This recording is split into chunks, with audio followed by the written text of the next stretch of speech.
प्रिय स्टूडेंट्स, आज हम आधुनिक काव्य धारा में संकलित मेथिली शरण गुप्त, जो कि हमारे राष्ट्र कवि हैं, उनका अगला काव्य केकई का पश्चाताप पढ़ रहे हैं। इसके पहले रे मन आज परीक्षा तेरी, उस काव्य की चर्चा करते समय मैंने कहा था कि मेथिली शरण गुप्त ने महावीर प्रसाद द्विवेदी की बात को आत्मसात करते हुए भारतीय साहित्य में उपेक्षिता स्त्रियों के चरित्र चित्रण में विशेषकर ध्यान रखा है और उसे लेकर 3 प्रबंध काव्यों की रचना की है। प्रबंध काव्यों की रचना तो वैसे भी वो करते, लेकिन इन प्रबंध काव्यों में उन्होंने उन उपेक्षित नारियों को स्थान दिया है जिसे भारतीय साहित्य के अंदर नज़रअंदाज कर दिया गया था, अनदेखा कर दिया गया था। उसमें साकेत में 2 पात्र हैं, एक उर्मिला, दूसरी केकई। बात केकई की हो रही है यहाँ, और केकई का पश्चाताप जो साकेत का अंश है, अष्टम सर्ग में से लिया गया है, उसे ही हम पढ़ रहे हैं। सोचने की बात यह है कि जिस केकई ने राम को वनवास दिलवाया और इतनी अयोध्या में उथल पुथल हो गई, राजा दशरथ के प्राण चले गए, तो ऐसे समय में केकई की क्या स्थिति रही होगी, इसका वर्णन तो करना ही चाहिए। मगर राम कथाकारों ने, राम की कहानी लिखने वालों ने इस पर विशेष ध्यान नहीं दिया। यहाँ मेथिली शरण गुप्त ने केकई के चरित्र को हमारे सामने रखा है कि केकई किस तरह से पछताती है और अपनी इस गलती के लिए वह दुनिया वालों को मुंह नहीं दिखा पाती, इस बात का इजहार करते ही प्रतीत होती है। यह सच है तो अब लौट चलो तुम घर को, क्योंकि सब सुनकर अटल के कई सवर को। जब राजा दशरथ की मृत्यु के बाद भरत और शत्रुघ्न अपने ननिहाल से वापस आते हैं, वे सबसे पहले अपने पिता का अंतिम संस्कार करते हैं और फिर भरत केकई को भला बुरा कहकर राम को वापस लेने के लिए अपने मंत्रियों और राज की प्रजा के साथ पंचवटी जाते हैं। वहीं इस साथ में केकई भी है और कौशल्या और सुमित्रा भी हैं, सभी हैं लगभग। तो राम और भरत के बीच संवाद चलता है। उस समय राम कहते हैं, उस भरत की था, यानी उसके विचारों की गहराई कौन पता लगा पाएगा, जिसकी माता खुद उसके विचारों के बारे में नहीं जान पाई। बस ये सुनते ही केकई बोल पड़ती है, यह सच है। अगर ऐसा सच है तो चलो तुम अब वापस अपने राज्य अयोध्या में लौट चलो। और केकई के अचानक इस दृढ़ स्वर को सुनकर, अटल का अर्थ दृढ़ होता है, जो अपनी जगह मजबूत रहे, टले नहीं। दृढ़ स्वर को सुनकर सब, जितनी भी सभा में लोग थे, सब चौंक उठे।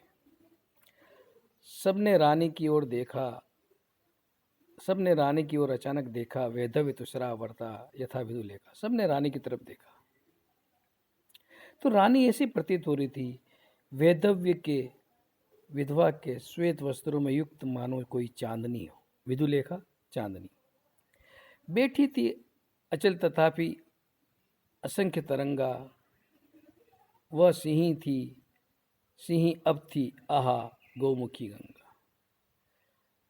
असंख्य तरंगा, अत्यंत चंचल, असंख्य तरंगों से युक्त वाली नदी भी कह सकते हैं उसे, वह चुपचाप बैठी हुई थी।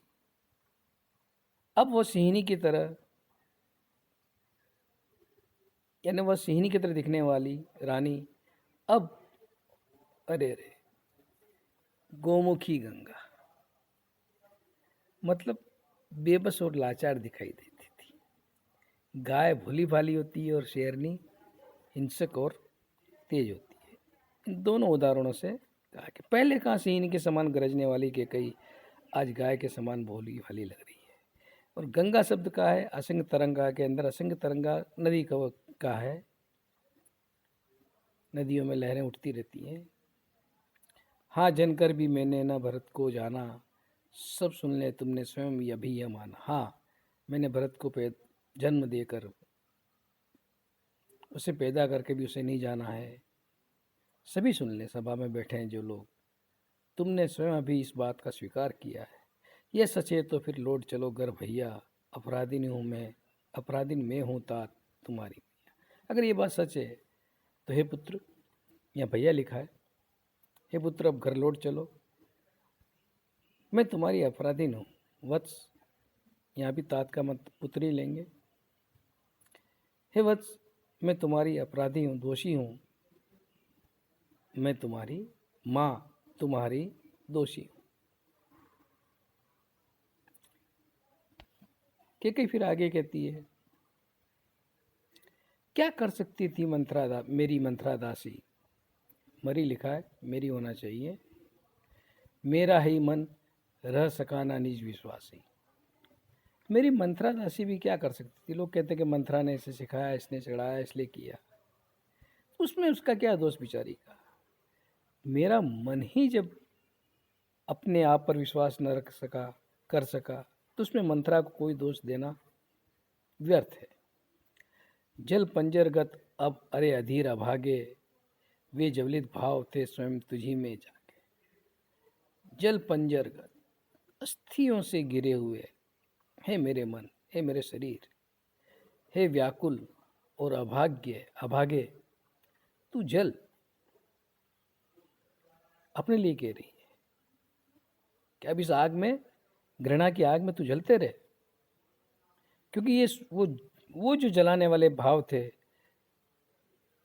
मेरे इस मन में ही जागे थे, यानी केकई के मन में ही जागे थे, इसलिए अपने मन से कह रही है।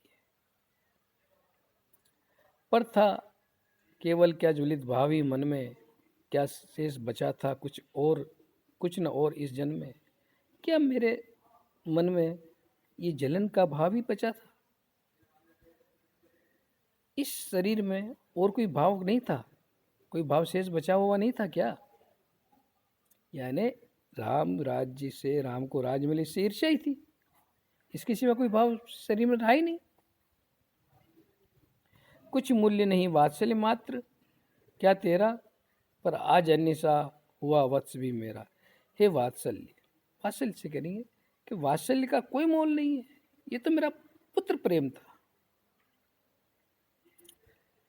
पर आज मेरा पुत्र भी, वत्स पुत्र, आज मेरा पुत्र भी मुझसे पराया हो गया, अन्य सा हुआ, पराया हो गया है।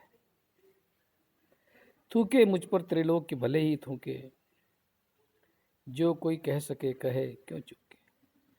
भले तीनों लोग मुझसे घृणा करें, मुझ पर थूके, थूकने का मतलब थूक देना ही नहीं होता, घृणा करना होता है। ये तो प्रयोग है, कहावतें हैं, मुहावरे हैं। जो कोई कुछ भी कहना चाहे कहे, कहने से नहीं चूके, यानी जो भी भला बुरा अच्छा मुझे कहना चाहे, मेरे बारे में कहना चाहे कहे, चाहे मेरे पीठ पीछे कहे, चाहे मेरे मुंह पे कहे, चूकना नहीं चाहिए उसे। जिसके मन में जो हो वो कह दो। आगे के कई कहती है, दुर्बलता का ही चिन्ह विशेष शपथ है, पर अबला जन के लिए कौन सा पथ है। अक्सर हम देखते हैं कि स्त्रियां अक्सर बात बात पर कस्में खाया करती है। तो वही बात कह रही है कि कस्में खाना दुर्बलता की निशानी है मन की। अपने आप को कमज़ोर समझते हैं, तभी हम कसम खा के सामने वाले को विश्वास दिलाते हैं। लेकिन अबला स्त्रियों के लिए इसके सिवा दूसरा मार्ग ही क्या है? कैसे प्रतीत कराए कि वह जो कह रही सत्य है? अब कसम खा रही, यदि मैं उकसाई गई भरत से हूं तो पति समान ही स्वयं पुत्र भी खो। यदि मैं भरत से उकसाई गई हूं, यानी भरत मुझे उकसा कर लाया हो, मुझे डरा कर धमका कर समझा कर लाया हो, तो जैसे मैंने अपने पति को खोया है, पति समान ही स्वयं पुत्र भी खो, वैसे मेरा पुत्र को भी मैं खो दूं। यानी जैसे मेरे पति मर गए वैसे मेरा पुत्र भी मर जाए। जब कसम खाती है तो सब सारे रोकने की प्रयास करते हैं, तब कैकेयी कहती ठहरो, रुक जाओ, मत रोको मुझे कोई रोको मत, कहूँ सो सुन लो, जो मैं कह रही हूँ उसे सुन लो।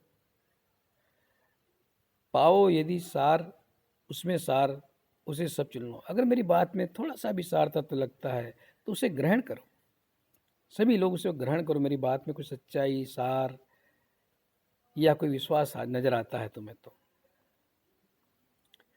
करके पहाड़ सा पाप मौन रह जाऊं, राई भर भी अनुताप न करने पाऊं। मैंने पहाड़ जैसा पाप किया है और चुपचाप बैठी रहूं? क्या मैं राई जितना थोड़ा सा भी अनुताप, पश्चाताप नहीं कर पाती, नहीं कर सकती? यही बात थी।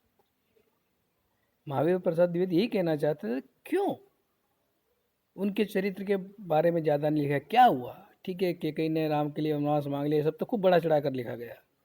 को भवन में कैकेयी सो रही थी और ऐसा किया वैसा किया। उसके बाद कैकेयी जिंदा थी, मर नहीं गई थी, तो उसकी क्या हालत रही होगी?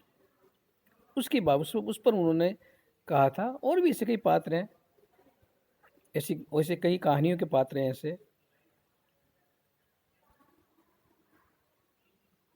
थी स नक्षत्र शशि निशा ओष टपका,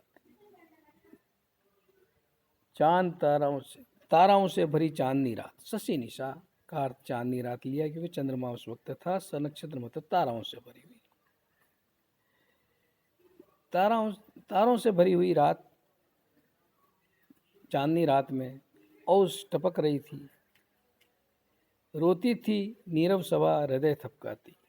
और चुपचाप बैठी हुई सभा कैकेयी की बात सुनकर अपने हृदय को थामे हुए थपकाती, थामे हुए छाती पर हाथ रखकर रो रही थी।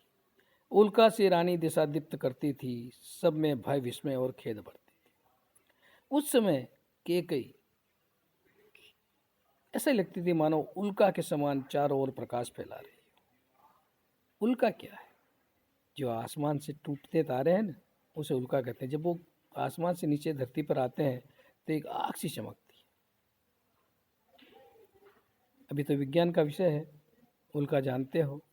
तो इस तरह से क्या है कि चारों दिशाओं को कैकेयी भी प्रकाशित कर रही थी और उस सभा में बैठे हुए सभी लोगों के मन में भय, विस्मय और दुख उत्पन्न कर रही थी। कैकेयी को देखकर सबके मन में ये चीज़ पैदा हो रही थी। अब इसके आगे क्या कह रही कैकेयी सुनते हैं। छीने न मात्र पद किंतु भरत का मुझसे, लेकिन कोई भी भरत की माँ होने का जो मुझे अधिकार मिला है उसे कोई नहीं छीन। रे राम दुहाई करूं और क्या तुमसे, हे राम तुमसे और क्या मैं दुहाई करूं तुझसे। कहते आते थे अभी यही नरदेई, माता न कुमाता पुत्र कुपुत्र भले ही। ये जो दुनिया के लोग हैं, अब तक ये कहते आते थे कि माता पुत्र कुपुत्र होए, माता कुमाता नहीं होती, यानी कहावत थी, संसार में प्रचलित थी। अब कहें सभी यह हाय विरुद्ध विधाता। अरे अब परंपरा के विरुद्ध विधाता करते हैं, हम कोई ईश्वर नहीं लेते, परंपरा के विरुद्ध लोग अब ये कहने लगे हैं, हे पुत्र पुत्र ही रहे कुमाता माता। पुत्र तो पुत्र ही होता है और माता कुमाता होती है। एक परंपरा में कहावत भी है, सौतेली माँ ही होती है। राम की वस्तु तो कैकेयी सौतेली माता थी, पर मैथिली गुप्त ने ऐसा नहीं लिखा है, माता ही लिखा है। बस मैंने इसका बाह्य मात्र ही देखा, दृढ़ हृदय न देखा, मृदुल गात्री देखा। बस मैंने इस अपने पुत्र भरत का बाह्य रूप ही देखा है उसका, उसके दृढ़ हृदय को नहीं देखा और उसके कोमल शरीर को नहीं देख पाई। यानी उसके बाह्य लाभ जो उसे मिलना चाहिए, उसे फ़ायदा होना चाहिए, इसीलिए मैंने भरत के लिए राज मांगा था। पर इसके अंदर दृढ़ हृदय है और व्यवस्था, समाज की परंपरा के प्रति इतना मतलब दृढ़ निश्चयी है, ये मैं नहीं देख पाई। परमार्थ न देखा पूर्ण स्वार्थी साधा, इसी कारण ही तो हाय आज ये बाधा। मैंने परमार्थ नहीं देखा, अपना स्वार्थ ही साधा है, इसी कारण तो हाय आज ये मुश्किल की घड़ी आई है। परमार्थ न देखा पूर्ण स्वार्थ ही साधा, मैंने परमार्थ नहीं देखकर पूरा अपना स्वार्थ ही साधा है, इसी वजह से आज ये क्या है, मुश्किल घड़ी आके पड़ी है। युग युग तक चलती रहे कठोर कहानी, रघुकुल में भी थी एक अभागी रानी। युगों युग तक ये कहानी संसार में चलती रहे कि रघुकुल में भी एक अभागन रानी थी, जिसने अपने परिवार का विनाश कर दिया। क्योंकि पति का मर जाना, पुत्र का बिछड़ जाना, ये सब क्या है, विनाश ही तो है। बस वही बात यहाँ कवि कह रहा है। अगले वीडियो में आगे की पंक्तियाँ पढ़ेंगे।